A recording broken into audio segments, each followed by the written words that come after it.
You're watching What is Your Pregame with host Sam Horn. There are a lot of superstitions. I'd come up with these ideas, but then by the time I got out of the shower, I forgot what they were. So my solution was, if you don't map out your day, it's probably going to run up on you and you're going to miss a number of different things. Hi, and welcome to What is Your Pregame. And on today's show, we're featuring coaches. First up, Katie Stone from Harvard, the women's hockey coach. We're going to go down to the field, to the dugout, and talk to some of your favorite coaches from the Boston Red Sox. We're going to sprinkle in a little main ingredient, and we're going to wrap up the show with our fan of the week. So sit back and relax as we bring you What is Your Pregame.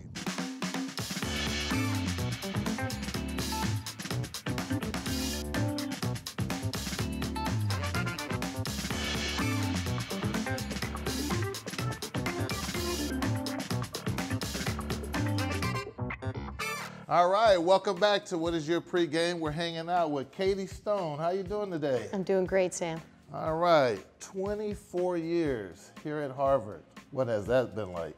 It's been awesome, and that's why I'm still here. It's been awesome.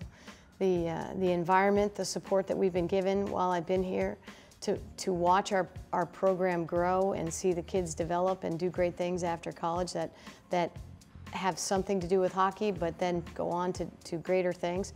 That's the most special part of the job. Well, when you started 24 years ago, you had 12 girls on the team, and you just spoke about the program growing. How has it grown?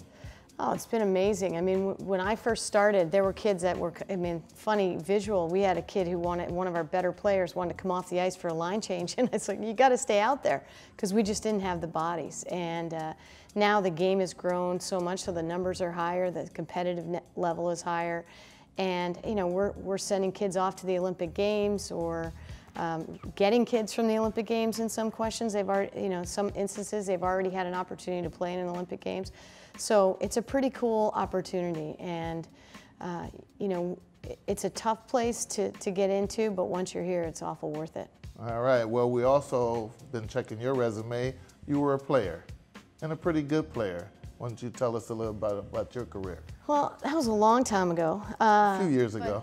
I think it was back in the day when we were able to play two sports in college, and I played ice hockey and lacrosse at the University of New Hampshire, and I had a great time doing it. And I wanted to go to a place like that because I had an opportunity to play at the highest level in two different sports, and it was important to me. And the era of specialization is upon us now, and It's very difficult for college athletes to even contemplate doing something else besides the sport that they're playing. So. And we try to give our kids every opportunity to do other things whenever they can, but sometimes the schedules just don't allow for that. So I feel very fortunate. I also had the opportunity to play for some really great coaches, which I think has also helped me shape who I am as a coach today.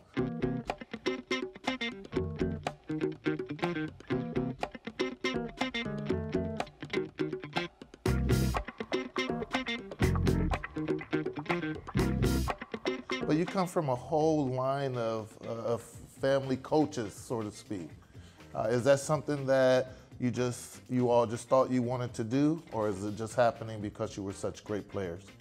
No, I don't think it's because we were athletes at a high level. I think it's because we have a passion for teaching, and certainly that's what my dad was all about. He was all about teaching the fundamentals of the game, whether it be football, baseball, or life. And sports is just a vehicle for life, and it's life on skates, and it happens really fast. And so, I think that's why we've stayed in it so long. I mean, quite frankly, I thought I'd be a lawyer, but I definitely don't have the memory for that. So I thought this is a great opportunity, also for me, very selfishly, to continue to be competitive. Right. I get pretty fired up, and the kids know that. Yeah. Our show's about What's Your Pregame. Tell us, what was your pregame like when you played, and how do you prepare now with your pregame? You know, when I played, a little bit different for hockey and lacrosse. I mean, hockey, there are a lot of superstitions in hockey, as there are in baseball. I did. I had to tie my skates multiple times, and the left was always before the right. I would, we'd warm up a little on the ice, and then I'd shake over to the side and tie them. They never could be tight enough.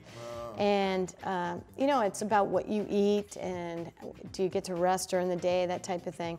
Lacrosse was a lot different. We played at different times of the day, and I don't know, I think hockey's a really tough game to play, and everything's got to go your way in order to be successful. And so because you're on these tiny blades, because things are happening so quickly, and I felt like I had a better command of the sport of lacrosse than I actually did playing hockey. So I understand what these kids are going through and trying to do, and it's really tough.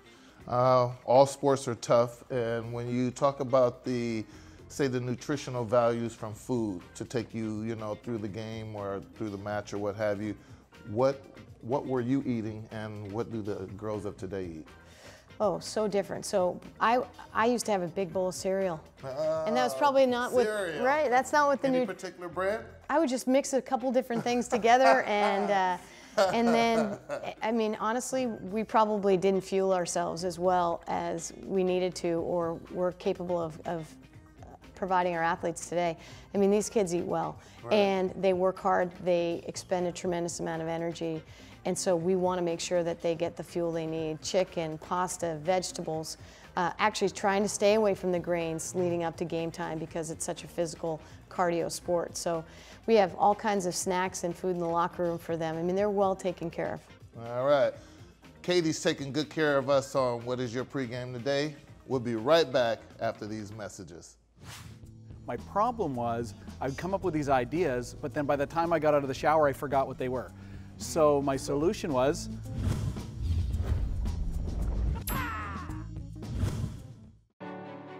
we are a 116-year-old fourth-generation family-held construction management firm, of which I represent the fourth generation.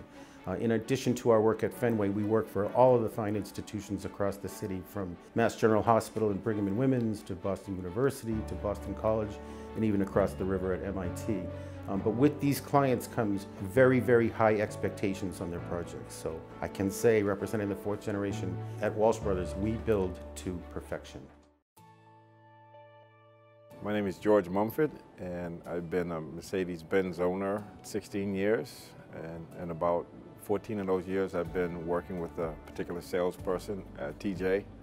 And so when he came to Mercedes-Benz of Burlington, I came with him. I love my experience as a Mercedes-Benz dealer because the service is immaculate. The vehicle is great. Right now I have a GLE 350 2016, and it's an amazing vehicle. It does everything but drive itself, and on some level it can do that with the cruise control. The thing about Mercedes-Benz is that it offers me an excellent product, and what makes it so special about me coming to Mercedes-Benz of Burlington is because of my relationship with TJ and the excellent service and kindness, courtesy that I get when I come here, and that's why I continue to come to Mercedes Burlington. Looking for one of the best steakhouses in Boston? A place to mingle and socialize. Hang out before and after the game? Well, Del Fresco's is the place to be. Award-winning wines, great spirits, fresh seafood, and the home of the Double Eagle Steak. When you're looking to outlast your opponent, it all starts with your pregame. Del Fresco's Steakhouse, for when you want to be on top of your game. Kapow! I'm Katie Stone, and when I'm in Boston, I hang out with Sam Horn. What is your pregame? You're watching What Is Your Pregame? Let's head back to Harvard and finish up with Katie Stone. As a competitor and as a person who gets a chance to evaluate talent, when you're looking for a player, is it more important mentally or physically when they're preparing for being on your team? I think it's, every level's a little bit different, but what I value is character and mental toughness and hustle.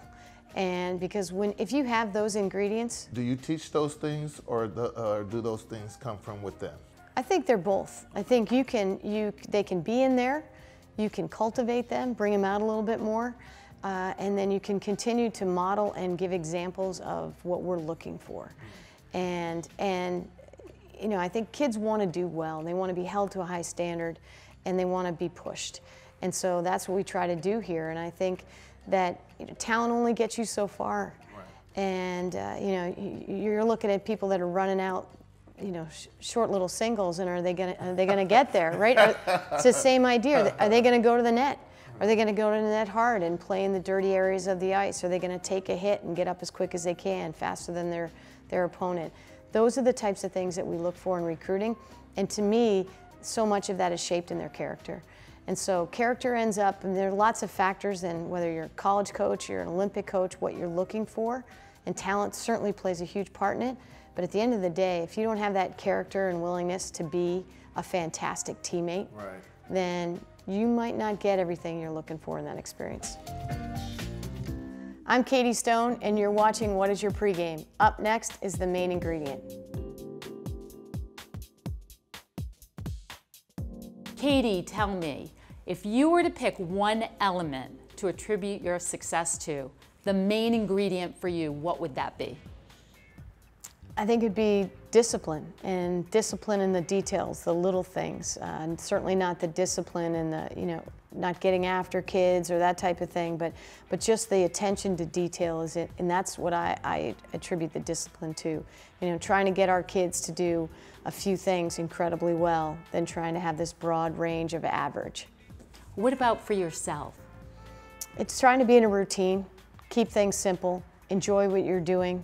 You know, I think that as players, if we're having fun, we play better. As coaches, if we're having fun, we coach better. So tell me, have you ever aspired to being an NHL coach? No, I haven't. Not at all. You know, it's great. They do an incredible job. It's fun to watch. But I love doing what I'm doing here at Harvard. I love the age group. These kids are incredibly engaging and eager, and you really see the growth and development at this level. Well, thank you, Katie, for joining us. You're watching What Is Your Pregame? Thanks, Victoria, for the main ingredient, and thank you, Katie Stone, for being on the show. Next up, a couple of CEOs stopped by, and one talked about solitude and making money in that shower. Not what you're thinking. Here with co-founder of? The Clear Summit Group. So our brands are WSI, Qualicare, Tutor Doctor, Recruiting in Motion, so they're franchise brands. All right. Yeah. So I know you're a mover and shaker. Someone like you, how do you get your day started? For me, I find solitude is important, so just clearing my mind, because quite often that's when the best ideas come to me. One of the ways I do that actually is in the shower, believe it or not. So I've actually made a lot of money in the shower because that's a place where I'm quiet, I'm alone, the sound of the water kind of clears my head, and I get innovation. My problem was I would come up with these ideas, but then by the time I got out of the shower, I forgot what they were. So my solution was I came up with these kids' crayons, you know, the ones that kids draw in the tub, right? I write on the glass wall of the shower, and then when I get out of the shower, I write them down on paper and then action them. So for me, solitude is an important part of the equation. So you heard that. That's one way of making money in the shower, right? Yeah. So Dan, also tell me, what is your pregame routine as far as like substance when it comes down to maybe your diet or something like that? So for me, I guess I think of it like a dog food diet. Wait a minute. What did he say? Back that up. Like a dog food diet. I mean, I'm the same thing every day. Dog food? Yeah, well, no, I don't eat dog food, but it's like the same thing every day, right? Okay.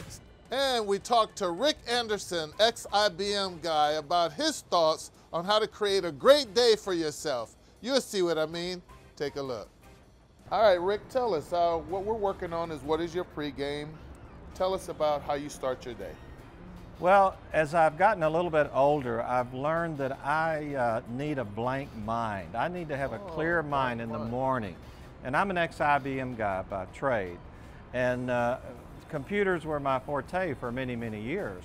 So the first thing I do to have a clear mind is when I wake up, my mind is not cluttered with any other thoughts. It's blank. It's a blank RAM. Blank. My man said it's blank. Yeah.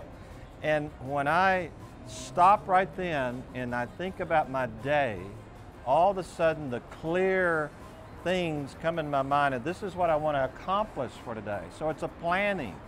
And I actually take a pad and pencil and I write down those things. Okay. Because once I get going in the day, it's kind of like in a ball game. Once you start the ball game, you're reacting more.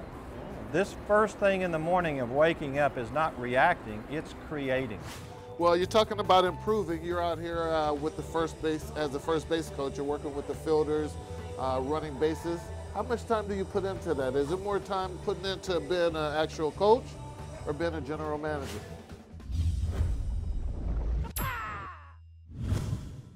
JP Fuji Group is the largest operating Pan-Asian restaurant group in the Metro Boston area, with 10 varying concepts including fine dining and fast casual atmospheres. Guests of any JP Fuji Group establishment can always expect the highest quality ingredients, innovative menus, and superior customer service.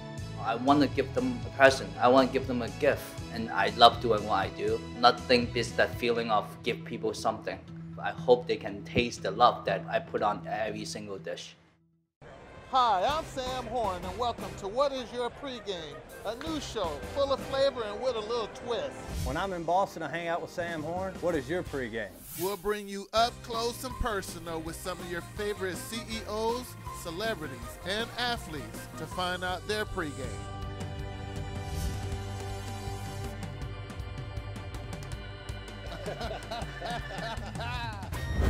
We will take you behind the scenes at some of your favorite restaurants to find the best high-performance recipes.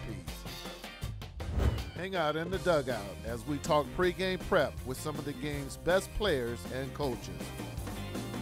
All this and much more on What Is Your Pregame?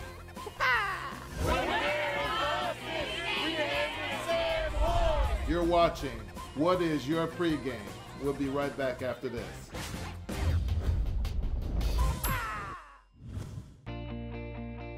Dadgar Insurance is a 30-year-old insurance agency with kangaroo being our symbol of protection. I am the big kangaroo protecting my clients in my pouch. We specialize in insuring real estate and restaurant risks, and we don't discriminate about the size.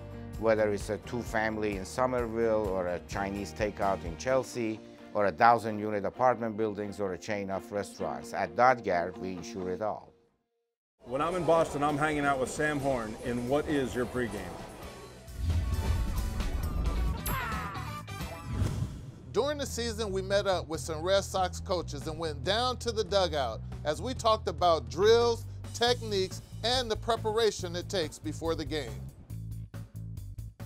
Going back to our days when we used to play against each other, the game has changed a little bit. Your pregame, has it changed any? Well, yeah, I mean, from our playing days, it's changed dramatically given the amount of information in this position. And it's even changed from going from a player to a pitching coach and now to this role now. You're dealing with a greater volume across the board. So my day begins, get to the ballpark here for a 7 o'clock game at night. I get in here about 11:30 in the morning. It gives me about a 30 to 45 minute time for just myself to kind of get my day underway. But then from that point, it's about going through scouting reports. It's about looking at how the lineup might be constructed on a given night. There's probably multiple meetings with not only our trainer and our medical staff, from the update from the night before to who's available today, then a follow-up after BP. But then there's also 2 conversations that happen with Dave Dombrowski and Mike Hazen as well. So, we haven't even gotten into the individual conversations with players. So, right. If you don't map out your day and kind of manage your time as best possible, it's probably going to run up on you, and you're going to miss a number of different things. Well, you say you take some time out for yourself. When you take time out, are you talking about a workout? Because I know we had talked about eating and all of those type of things. Yeah, I try to, might not be as diligent as I'd like on the physical workout side of things.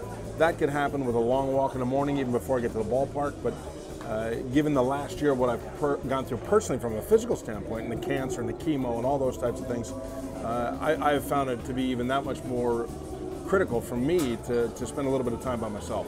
So if we were to come to your house or go out to lunch with you, what would a pregame meal look like for you, and when would you eat that? Well, first I'll get up in the morning. I'll make some eggs. That's the eggs and some coffee.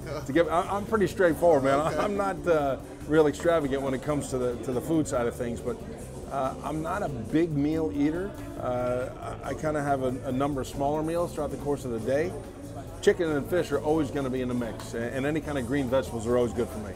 Not only is there a lot of preparation for the players, but there's a lot of time-consuming efforts behind the scene. Let's listen in. How important is it that you research what the guys are doing, what they're not doing as far as the hitters and or your pitchers? Well, you know, obviously we stress routines, and we have a pretty strict routine as far as time. We come out at 3:45, the pitchers stretch, they get their conditioning in, their throwing programs at that time. A lot of guys will throw flat ground. Starters tend to come out at 3 o'clock, the starters that are throwing their bullpen sessions. Really work off the last start if there's a pitch maybe they had trouble with in that prior start, or if not, just you know, basically to get a little touch up and work down the mound to maintain their delivery. So that's kind of it with the pitching side. As far as researching the opposition, you know, it's a daily process with you know, with different starters. You know, just because two guys are right-handed doesn't necessarily mean they're going to attack the same hitter the same way. Some guys are sinker ballers, some guys are more four-seam or cut. So watch a lot of video, look at a lot of numbers that have come about over the last few years in the game, and really try to put together the best plan for each individual pitcher to attack the opposing lineup. All right, so tell us a little bit about it. You know, you've been up and down all of the different jobs in baseball. It's actually pretty hard to get out there and hit some fly balls, huh? It's not easy, you know. I was 20 years in the front office, so it was a long time away from like bats and balls, you know, being out there on the dirt. And I actually, when I got the call and ended up taking the job here, when Dave Dombrowski and John Farrell asked me to come on, you know, I immediately had to go start throwing BP and hitting fungos, and went you know, was in the indoor cage in the wintertime in Philly and whacking the ball around, and still working on it. I'm still trying to improve, you know, even, you know, 2 years into it. Well, you're talking about improving. You're out here with the first base, as the first base coach. You're working with the fielders, running bases. How much time do you put into that? Is it more time putting into being an actual coach or being a general manager? Well, I think a general manager, you're kind of on call 24/7. It's almost like, it's almost like you're on a 24-hour call. But it's almost like being a fireman. That's what Dallas Green used to tell me. You're a fireman. Put the fires out. Huh? That's right. But actually, there was a lot more preparation than I had even anticipated, particularly with the way we set up. You know, Brian Butterfield and myself do a lot of the base running stuff, and I do a lot of the base stealing stuff. So. Right. My preparation is basically learning all the pitchers' moves, all the catchers' flaws, and their, you know, both their deficiencies and their abilities. And, you know, my job is to try to do what I can to exploit to try to get an edge so that we can do some things on the base paths. So you're spending a lot of time watching videos. A lot of video. Probably, as we were talking about before, probably somewhere between half an hour to 45 minutes per pitcher per series. So.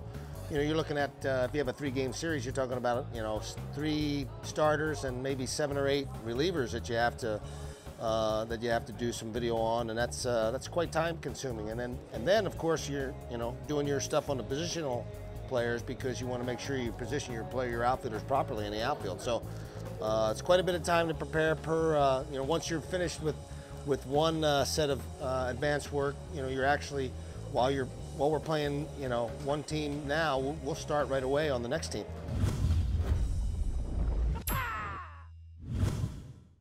Looking for one of the best steakhouses in Boston? A place to mingle and socialize. Hang out before and after the game? Well, Del Fresco's is the place to be.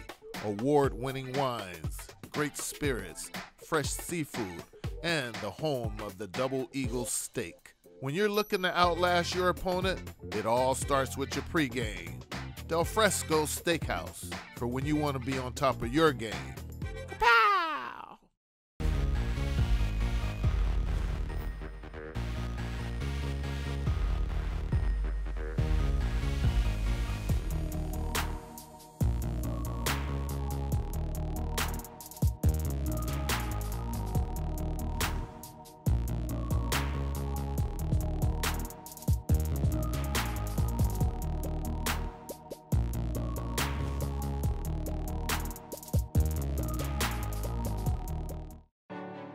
Now, we are a 116-year-old, fourth-generation family-held construction management firm, of which I represent the fourth generation.